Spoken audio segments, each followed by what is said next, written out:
नमस्कार, मैं दीपक पांडे, राष्ट्रीय प्रवक्ता भारतीय आजाद मंच। आज मैं आम जनमानस व सामाजिक भेदभाव से जुड़े हुए मुद्दे की कुछ चंद सवालों को लेकर आप सभी के बीच उपस्थित हुआ हूँ। सवाल हैं विपक्ष द्वारा लगातार की जा रही भेदभाव युक्त राजनीति पर। विपक्ष लगातार हिंदू समाज को जातिगत राजनीति में बांटकर विभाजनकारी नीति का प्रबाद कर देश को विभाजित करने का काम कर रहा है। संभवतः ये विपक्ष ही नहीं, हर पार्टी, सरकारें कोई भी हों, पक्ष विपक्ष दोनों ही इस पर राजनीति रोटियां सेकते हैं।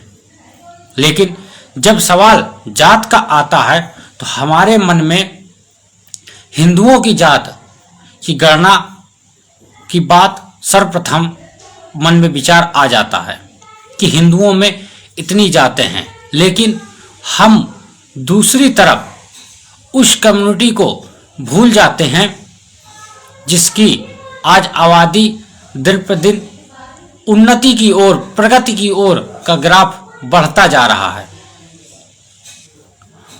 उस धर्म को की बात और उस धर्म में जातियों की बात ना तो राहुल गांधी करते हैं, ना अखिलेश यादव करते हैं, ना बिहार सरकार करती है, ना तेजस्वी यादव करते हैं, ना चिराग पासवान करते हैं, ना मायावती करती हैं, ना फारूक अब्दुल्ला करते हैं, ना महबूबा मुफ्ती करती हैं, ना चंद्रबाबू नायडू करते हैं, ना लालू प्रसाद यादव, ना हेमंत बिश्व शर्मा और झारखंड के मुख्यमंत्री। यानी संभवतः कोई भी राजनीतिक दल मुस्लिम समाज की जातियों की जनगणना की बात नहीं करता है, सिर्फ बात करता है तो हिंदू समाज के में जातिगत जनगणना की। उसमें बात करता है तो सिर्फ ओबीसी, एसटी, एससी वर्ग की, आदिवासी वर्ग की। उसमें भी वह भूल जाता है कि हिंदू समाज में भी ईडब्ल्यूएस वर्ग एक है, अति आर्थिक पिछड़ा। मैं बात आज कर रहा हूं हिंदू जातिगत जनगणना या मुस्लिम जातिगत जनगणना, दोनों की आवश्यकता क्या है देश को। जब हम हिंदू जातिगत जनगणना की बात कर सकते हैं, देश की सबसे बड़ी पार्टी कहें भाजपा हो, जो बिहार में इसका समर्थन करती है, देश में इसकी खिलाफ खड़ी होती है, या देश पर सबसे ज्यादा शासन करने वाली कांग्रेस हो, जो लगातार हिंदू जातिगत जनगणना की बात करते हैं राहुल गांधी, लेकिन अन्य रैलियों पर, खुले मंच पर कभी भी मुस्लिम जातिगत जनगणना की बात नहीं करते हैं। क्या मुस्लिम समाज में भी पिछड़ा नहीं है? जब जात की बात आती है तो हिंदुओं में ही जात नहीं है, बल्कि मुस्लिमों में भी जात है। यदि आप हिंदू जातिगत जनगणना कर हमारे हिंदू भाइयों में बंटवारा कर देते हैं तो आपके अंदर औकात नहीं है कि मुसलमानों की भी जात आप बता सकें। राहुल गांधी जो खुद का गोत्र नहीं याद रखते हैं, चुनाव में जनेऊ पहन लेते हैं। अखिलेश यादव जो खुद को शूद्र बताकर राजनीति करते हैं। मायावती खुद को एसटी, एससी और मुस्लिम वर्ग का बहुत बड़ा हितैषी बता देती हैं। एमवाई के फैक्टर पर राजनीति करने वाले लालू प्रसाद यादव,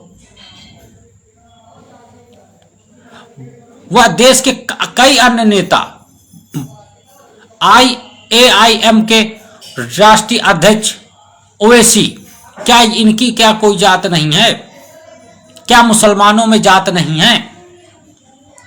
उनमें पिछड़ा दबित कुचला व्यक्ति नहीं है, लेकिन मुसलमानों को हम बांटकर भेदभाव करेंगे तो हमारा वोट बैंक जो है विस्तृत हो जाएगा, यानी फैल जाएगा। हमें एकजुटता के साथ वोट नहीं मिलेगा, क्योंकि हिंदुओं को यदि हम वोट बैंक को बांट देंगे, ब्राह्मण ठाकुर लड़ा देंगे, यादवों को एससी वर्ग से लड़ा देंगे, आदिवासियों को फिर से हम ब्राह्मणों से लड़ा देंगे, तो इनका वोट आपस में डिवाइड हो जाएगा और हम राजनीति कर लेंगे। और इस विभाजन की राजनीति में मुस्लिम समाज का हमें एक मुट्ठ वोट मिल जाएगा, हमारी कुर्सियां पर बैठकर हम अपना पिछवाड़ा सेकेंगे। ये आज राजनीति है हमारे देश की,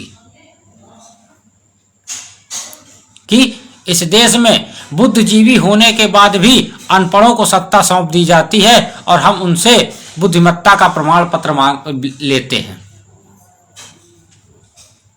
यानी हम गधों को घोड़े की रेस में दौड़ाकर कौवे को हंस बनाने का काम करते हैं। आज यदि मैं बात करूं मुसलमानों की, तो मुसलमानों में जीने से लेकर मरने तक मुसलमानों में जाति का बंटवारा हुआ है।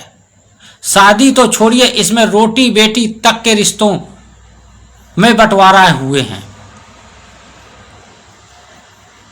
मुसलमानों में भी शिया सुन्नी सूफी अहमदिया समुदाय प्रमुख है, लेकिन इसकी कोई बात नहीं करता है।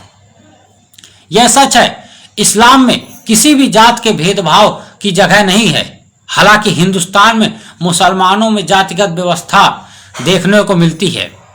आमतौर पर बड़ी बड़ी राजनीतिक पार्टियां मुसलमानों की जात व्यवस्था फिरके और दूसरे समुदायों की राजनीति कहे सुने से कतराती हैं। मुसलमानों में जाति व्यवस्था का मामला सन 1936 में ही अंग्रेजों के सामने आ गया था। इसके बाद काका कलेकर समिति मंडल कमीशन के सच कमेटी की रिपोर्ट में तफसील से इस पर चर्चा की गई। लेकिन यदि आज बात करूं तो कोई भी राजनीतिक दल इस पर चर्चा करने से दूर दूर तक कतराता है। मैं आपको आज मुसलमानों की जात गिना दूं। यदि कोई आपसे हिंदुओं की जातों की राजनीति के पर आपसे वोट मांगता है, आपके समाज को विभाजित करता है, तो उससे एक बार ये पूछना कि अपने अब्बू की जात तो बता दो, अपने चच्चा की जात बता दो या अपनी अम्मी की जात बता दो कि वो किस जात के हैं, तभी आप हिंदुओं की जात को गणना करके बताइएगा। बहुत सारे हिंदुओं में ऐसे नेता हैं जो अपनी जात की इस प्रकार से रटी रटाई किताब हम लोगों के सामने पढ़ देते हैं कि ऐसा लगता है कि हिंदू है ही नहीं, मुसलमानों की पैदावार है। वह मुसलमानों में कई ऐसे नेता हैं जिनको अपनी जात अपने धर्म के जातियों का पता नहीं है, लेकिन हिंदुओं की जात की व्याख्यान इस प्रकार करते हैं कि जिसकी पराकाष्ठा तो हम खुद हिंदू होकर नहीं कर पाएंगे। मुसलमानों की यदि जात की मैं बात कर दूं तो भारत में मुसलमानों में प्रमुखता 3 जातियों के समूह में बांटा गया है। उसमें अफसल, अजलाफ और असजलाफ कहा जाता है। ये जातियों का समूह जिसके अंदर अन्य जातियों सम्मिलित है। जैसे हिंदुओं में ब्राह्मण क्षत्रिय वैश्य शूद्र वर्ण होता है, उसी प्रकार इसमें अशरफ, असजलाफ और अर्जलात शामिल है। यानी कि हिंदुओं की जो वर्गीकरण राजनीति जातिगत है, इसी प्रकार मुसलमानों है। राज्यसभा के एक पूर्व सांसद और परंपरागत मुसलमान आंदोलन के नेता अली अनवर अंसारी कहते हैं कि अफसल में सैयद, शेख, पठान, मिर्जा, मुगल जैसी उच्च जातियां सम्मिलित हैं।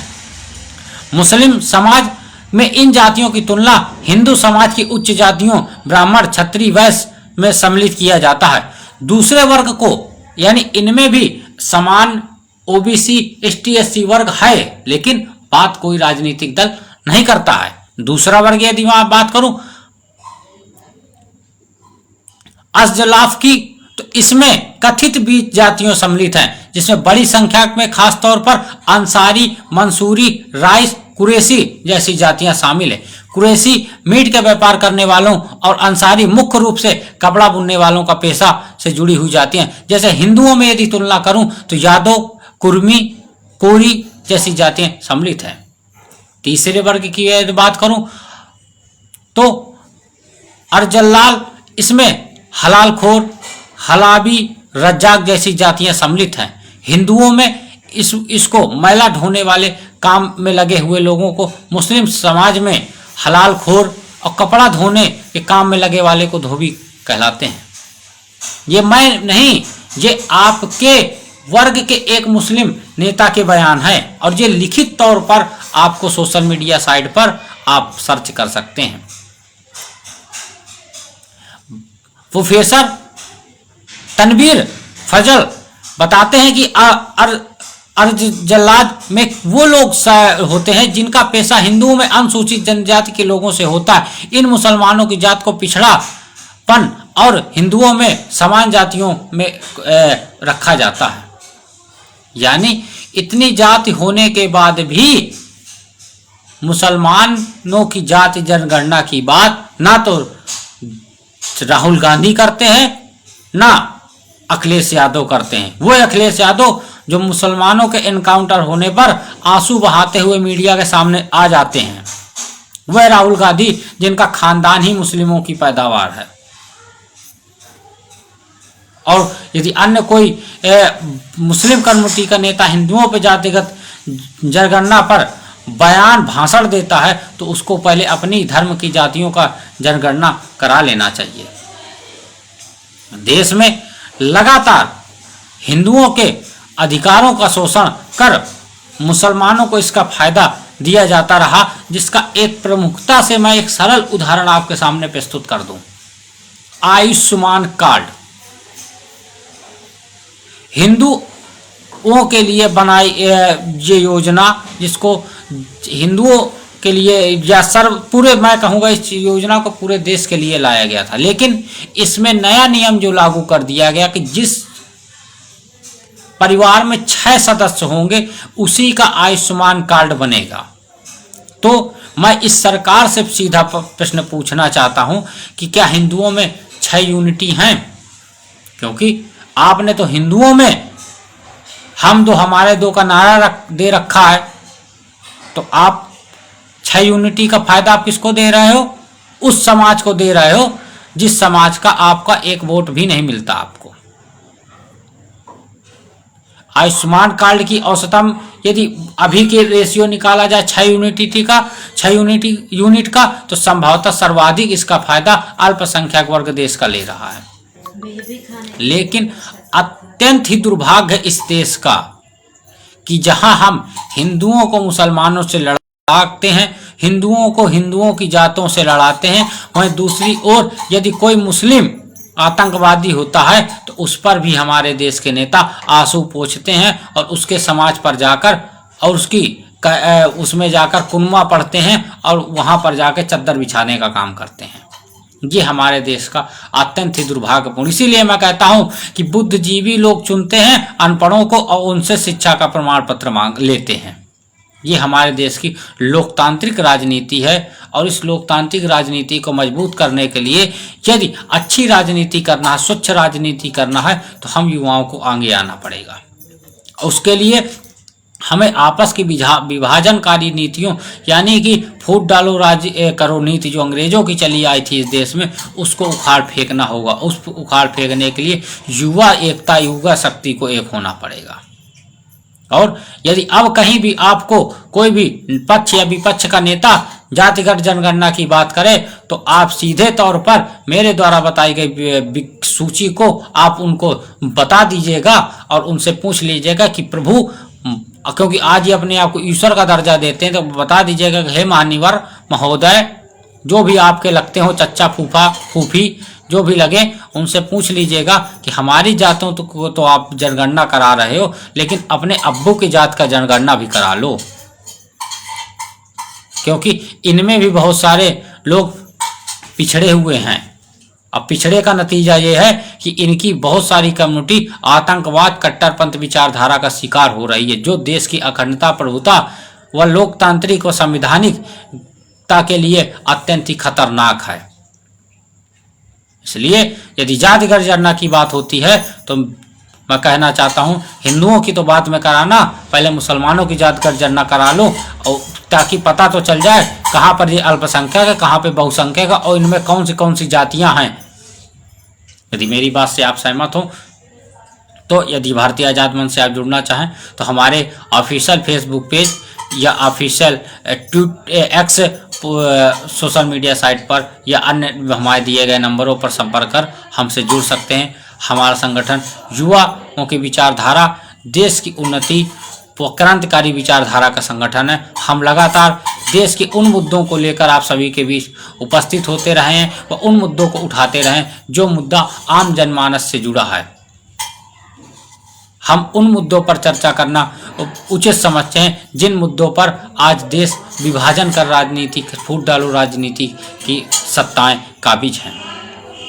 हम एक दूसरे को पीछे ढकेल कर आगे बढ़ने वाले युवा नहीं हैं। हम एकजुट होकर राजनीति व एकजुट होकर संगठन बनाने वाले युवा हैं, क्योंकि युवा यदि एक हो जाएगा और हिंदू यदि एक हो जाएगा तो संभवतः ये देश विश्व गुरु बनने से कोई नहीं रोक सकता है। अन्यथा यदि आप आपस में लड़ेंगे तो विश्व गुरु ही छोड़िए, आप विश्व में चेला बनने के लिए भी योग्य नहीं बचेंगे।